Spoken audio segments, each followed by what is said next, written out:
हाँ तो बच्चों, आज हम करेंगे क्लास 8 का जो लेसन 1 का पिछले वीडियो में हमने आधा लेसन कर लिया था वीडियो 1, और ये है लेसन 1 का ही video 2।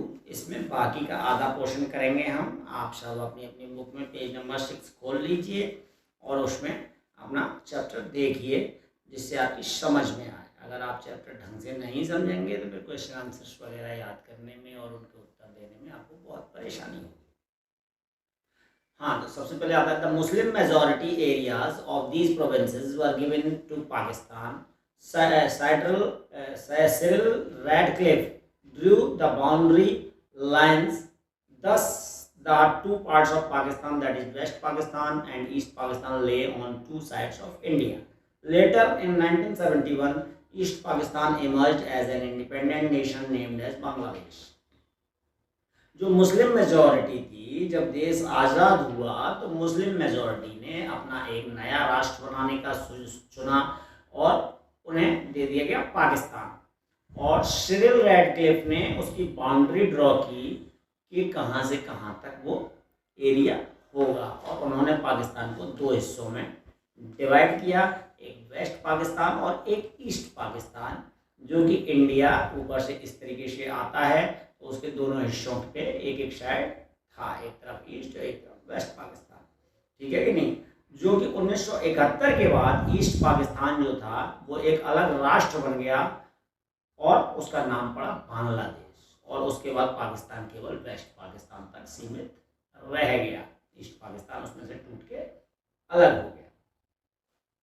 The 18th century is regarded as the darkest period of Indian history. The death of Aurangzeb in 1707 marked the end of the reign of the great Mughals. There were severe revolts of the Rajputs, Jat, Bundelas, Satnamis and the Sikh. The rise of the Marathas in the Deccan had shaken the foundation of the Mughal Empire during the reign of Aurangzeb. और 18वीं शताब्दी जो थी वो India के इतिहास में सबसे dark काला इतिहास मानी जाती है, क्योंकि औरंगजेब 1707 में जब मरा तो उसके बाद मुगल साम्राज्य एकदम गिरता चला गया और मिटने लगा। तो उस समय बहुत सारे विद्रोह शुरू हो गए, राजपूतों के, जाटों के, बुंदेलों के, सतनामीज के और सिखों के। और उस समय इन सब के विद्रोहों से लड़ते लड़ते मुगल साम्राज्य पूरी तरह टूट रहा था। उसी समय मराठाओं ने अपनी एम्पायर को बढ़ाना शुरू किया और डेक्कन वाले क्षेत्र में उन्होंने औरंगजेब के जो साम्राज्य था उसको मिटाते हुए मुगल एम्पायर को बुरी तरह हिला दिया।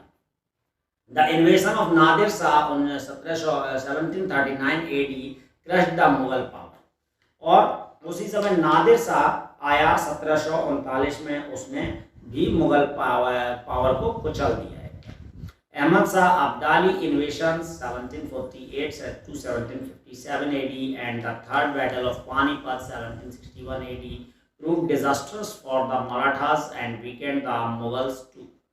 और उसके बाद नादिर शाह के बाद अहमद शाह अब्दाली ने जो चढ़ाई की 1748 से 1757 के बीच, और उसके बाद थर्ड बैटल हुआ जो पानीपत का, उसमें इसने अहमद शाह अब्दाली ने मुगलों को भी कमज़ोर किया, उसके साथ साथ मराठाओं के लिए भी नुकसानदायक रहा ये इन्वेशन, ये जो विद्रोह रहा।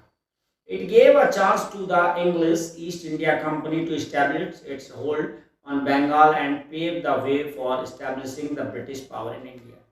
उनकी वजह से जब मुगल और मराठा दोनों ही कमज़ोर हुए अहमद शाह अब्दाली के बार बार के आक्रमण से, 1748 से लेकर 1757 तक जो उसने आक्रमण किए, तो उससे अंग्रेजों को मौका मिला अपनी पावर को बढ़ाने का और इंडिया के बंगाल वाले एरिया पे कब्जा करने का।